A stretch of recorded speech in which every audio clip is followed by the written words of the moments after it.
喺呢個療癒森林裏面有一條生命河，好似母親一樣滋潤着萬物。好可惜有一日有隻大惡魔入侵，佢最可怕嘅武器就係會為啲動物帶嚟好深嘅恐懼、自卑同埋嫉妒。小鹿基亞佢係森林嘅守護者，喺呢次變故嘅裏面，佢都迷失咗自己，好傷心咁望住自己嘅倒影，頭上生滿黑色嘅藤蔓。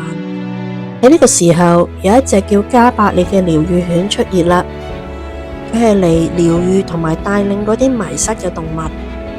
加百列輕輕觸碰基亞嘅角，一邊鼓勵佢話：你嘅傷痛唔係終結，係新嘅開始。基亞，我會陪你走過呢個皇族覺醒嘅旅程，一齊擊破大惡魔嘅計謀。基亞仲係覺得好驚，好冇自信。呢個時候傳嚟猶大獅子嘅聲音：基亞唔使驚，你嘅力量嚟自我。第一站，佢竟然恢復咗創造者嘅能力，讓枯萎咗嘅花重獲生機。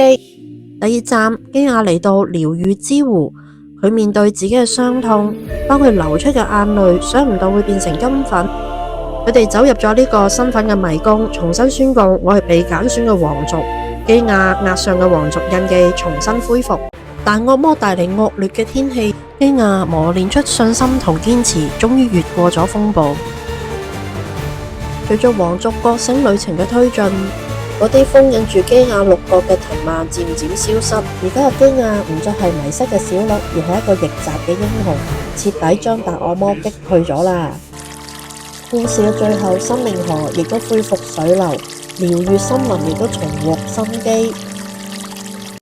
親愛嘅朋友，你會唔會都好想基亞一樣有你自己嘅逆襲故事呢？